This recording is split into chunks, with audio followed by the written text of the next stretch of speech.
Welcome to the session, friends. In the previous session, we had started with discussing the world systems theory as explained by Manuel Wallerstein. Here, we would continue the same discussion and we would talk about how the world system perspective was inspired by 5 rejections on the part of Wallerstein. The first was the denial of a single or multidisciplinary approach. The second was that the state was rejected as a primary unit of analysis. So, Wallerstein rejected that there was a single approach to understanding international politics. He also rejected that state was the primary unit of analysis. Then third, he rejected both cyclical and evolutionary theories of history. So the cyclical theory of history, that how history moves in cycles, that was a very popular explanation in his times, and Wallerstein rejected that as well. Then four, he rejected the sequential development of comparable subunits, that there is a sequential development of subunits which are comparable at the international level. And finally, he rejected the formulating concepts as essences rather than as processes. So these were the 5 reasons, 5 rejections which inspired Wallerstein to talk about the world systems theory. Now, going further, Wallerstein argues that feudal Europe had already exhausted its potential in the great socio-economic growth or a spurt of growth of 1100 and to 1250 AD. So, in this period of 150 years, the feudal European system had actually exhausted its potential, and the real income which used to accrue to the ruling class was also declining. And the reason was the rise of real wages, which was caused by demographic disasters, peasant revolts, and internecine warfare of the ruling strata. So since there were a series of peasant revolts which occurred whereby they were demanding higher wages, and because the ruling classes were continuously fighting amongst themselves, so they could not present a united front that they could rather deny the workers or the peasants rather whatever they wanted. So therefore, because of these disputes and conflicts and warfare and the other kinds of disasters, the real wages continued to go up, and since the income was going down on the part of the ruling class, so therefore the world empire system was already rotting, and instead there was sort of a creative leap of imagination on the part of the ruling strata. So since the world empire system was rotting, what the ruling strata thought was that they tried to create an alternative system through which they could sustain their dominant position and their economic prosperity. And therefore, it involved trying an alternative mode of capital accumulation. So, the most important thing, the ruling class very nicely and creatively understood that capital accumulation was so very important for them, and therefore they thought of trying an alternative mode, and that alternative mode was the mode of the market to see, and they were trying to see whether it might serve to restore the declining real income of the ruling class. So they thought that maybe market could be an alternative medium through which they could ensure that their real income, which was declining, that decline could be stemmed and they could continue to accumulate capital as was their need and requirement, because they continued to be the dominant class in the European continent. But this required for them certain things, like, for example, geographical expansion, spatial economic specialization, and of course, the creation of an absolutist state. In short, what they required was the creation of a capitalist world economy. The modus operandi of this system revolved around two struggles between bourgeois and proletariat, and between core and periphery. So, of course, such kind of a system, as we have been discussing till now, was to be characterized by these struggles between the bourgeois and the proletariat, where the bourgeois want to control the forces of production and they want to continue to accumulate more and more wealth, whereas the proletariat are trying to struggle with them. So this struggle is rather something which is symptomatic of a capitalist world economy. And similarly, when this kind of a conflict between the bourgeois and the proletariat goes international, and when capitalism goes international and turns into imperialism, you find the struggle between the core and the periphery, that is the rich and the poor countries, where the rich countries or the capitalist countries are constantly trying to suck the economic resources of the periphery countries, howsoever much they would try to resist. So this struggle is bound to happen, because the bourgeois are bound to interact with the proletariat, because it is the proletariat which they have to exploit. Similarly, the core countries are bound to interact with the periphery, because it is the periphery on whom they are dependent, and it is the periphery at whose cost the core countries have to prosper. So it is this kind of relationship which is bound to be there, and of course there is a strong inherent tension or a struggle which is bound to happen between these two players in the situations we just now highlighted. This system eventually leads to a ceaseless accumulation of capital. In this system, specific institutions continue to being created and recreated. This change not only touches institutions like companies or industries, but also elemental institutions like family and even states. So therefore, all these institutions continue to undergo change. So this is a system, where old institutions are replaced by new institutions, and new institutions also continue to undergo change in consonance with the changing times. So therefore, none of these institutions are timeless, and none continue to retain the same configuration, size, and characteristics. So therefore, for every historical period, there are certain specific institutions which are specific to that historical period. And as we progress in time and history, these institutions undergo change, undergo reconfiguration, and undergo maybe replacement with new institutions which are the want of the changing times. Therefore, for Wallerstein, all social institutions, big and small, are continuously in a state of flux. So we live in a dynamic world system. It is not only the elements within the system which change according to him, but the system itself is changing. It is historically bound, as I said. It has a beginning, a middle, and will eventually have an end. To the core and periphery argument, which was advanced by the dependency school of thought, Wallerstein added another element, and that is the element of semi-periphery.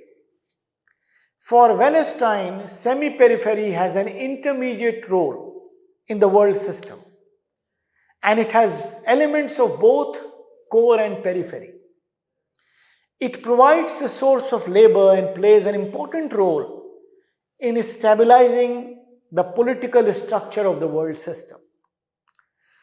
So at the core, at the center are the core countries, at the extreme margins are the periphery countries, and in between are the semi-periphery countries. These semi-periphery countries actually stabilize and contribute to facilitating this process of resource movement or resource extraction from the periphery to the core, and they are the facilitators in between. Now, these are countries which are slightly more developed. Maybe they have some kind of an industrial base also. They have cheap labor available in these countries. They are relatively more politically stable. So what happens, that resources are extracted by the core countries from the peripheral countries, and they then come to the semi-periphery countries.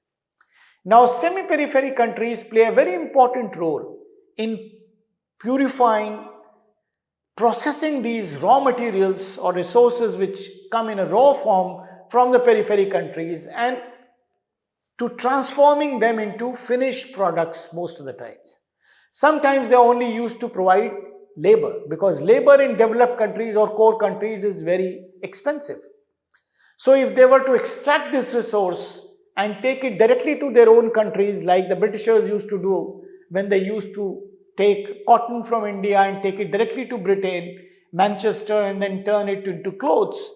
So today what is happening, that these resources are extracted from the peripheral countries. They don't exactly or directly go to the core countries because the labor there is expensive.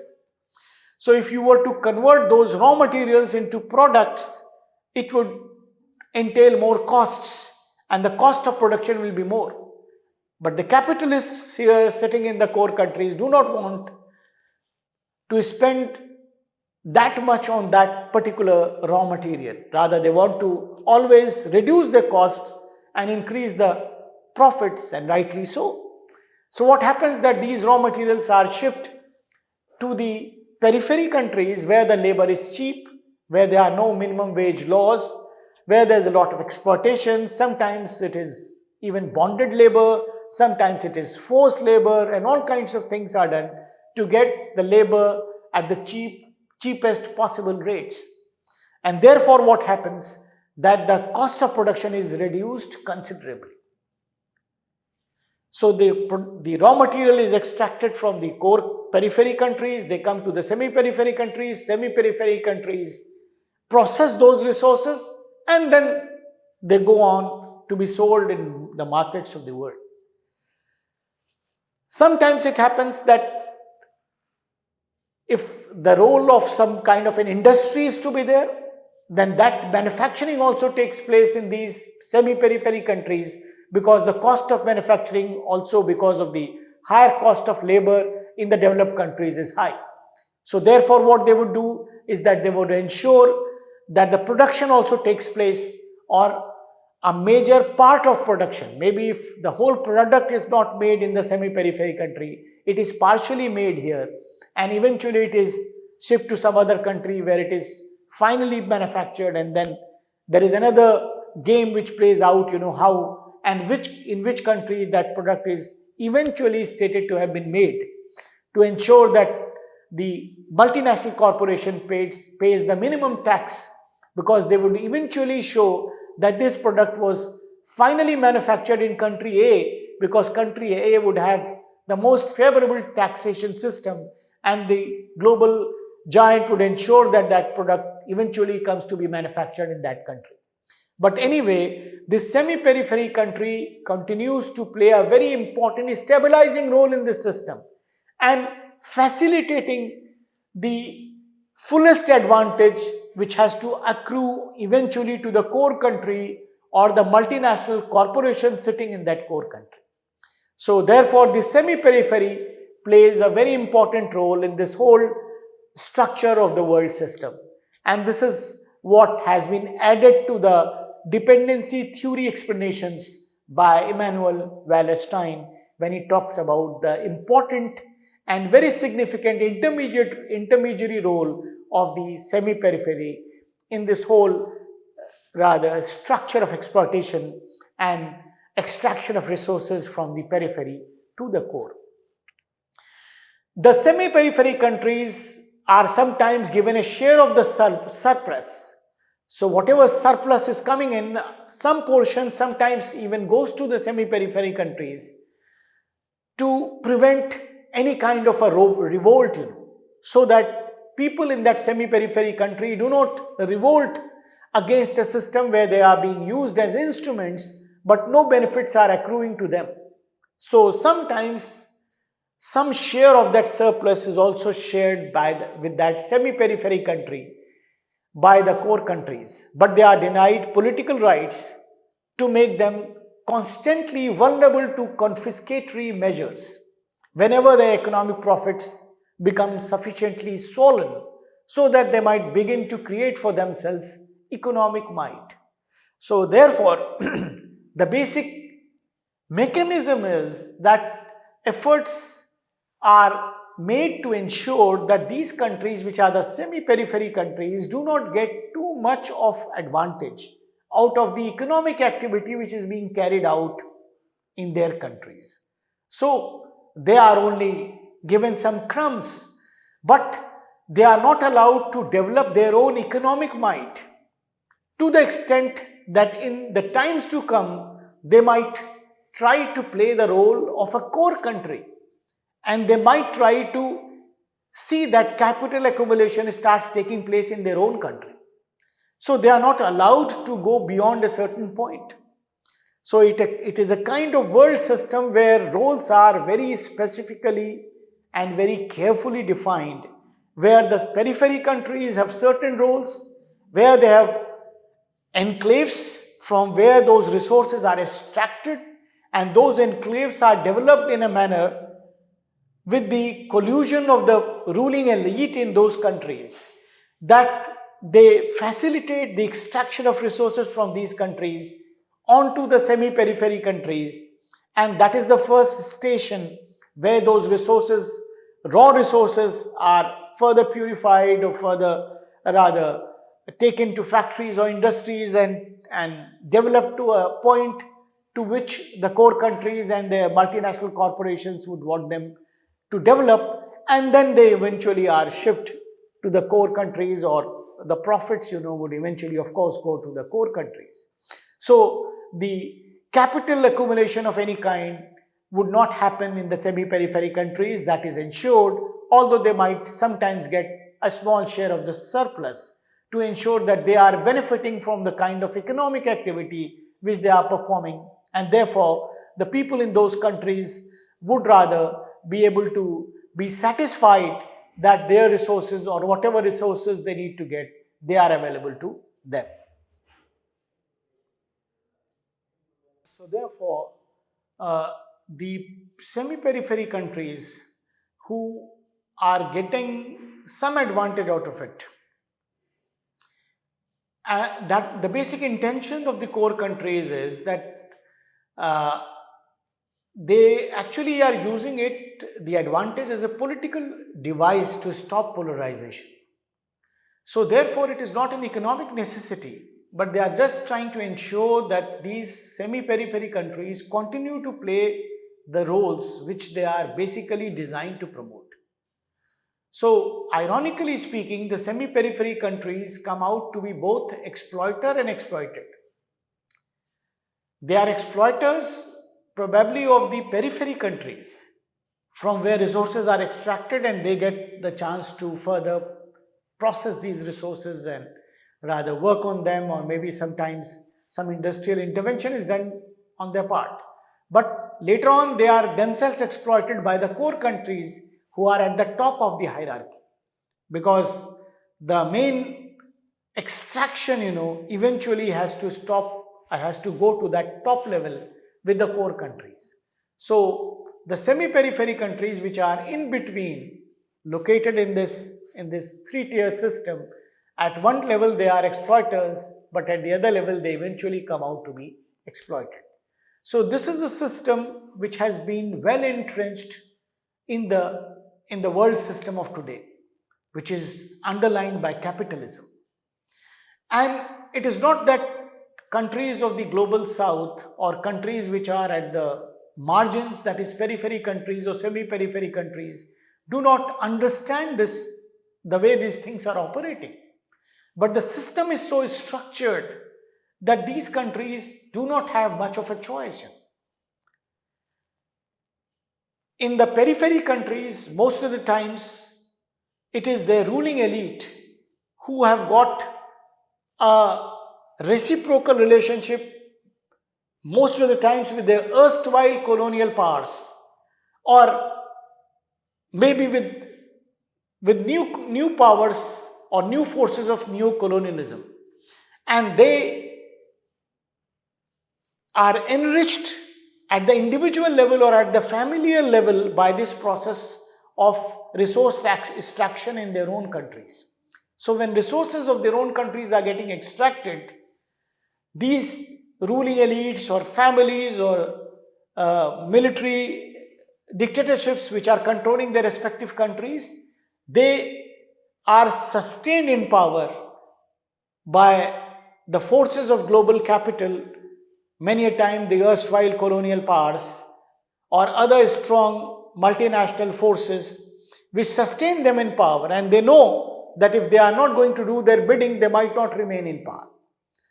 So therefore, they barter off the sovereignty of their countries and ensure that resources continue to be extracted from their countries and they continue to flow to the semi-periphery countries, because one, they would be sustaining themselves in power, their positions would be retained, they would be getting a lot of resources at the individual level, they will all get enriched, their families would get enriched, maybe eventually the country is getting impoverished, but that is nobody's concern. When it comes to the semi-periphery countries, these countries are relatively better organized, maybe politically, economically, but whatever benefits they get out of this kind of an arrangement, they are also quite happy and satisfied in acting as an intermediary in this line of exploitation or resource extraction which has been created at the international level. So it is a very, very cruel, very rather dangerous kind of economic structure which has been created in the world, and this is how resource extraction is happening from the peripheral countries onto the core countries. Wallerstein has been able to very nicely demonstrate this whole process as to how resources flow from the periphery from the extreme periphery to the semi-periphery and then to the core countries. And then he further gives certain other arguments to illustrate that how this system is entrenched at the international level, and then he also goes on to explain to us that what are the contradictions, what are the gaps, what are the rather flaws in this system, what are the fault lines, and eventually these fault lines need to be exploited, these contradictions have to be brought about, and they would eventually ensure the collapse of this system. So in the next lecture, we would go on and discuss that other aspect of explanations which have been advanced by Manuel Wallerstein. Thank you.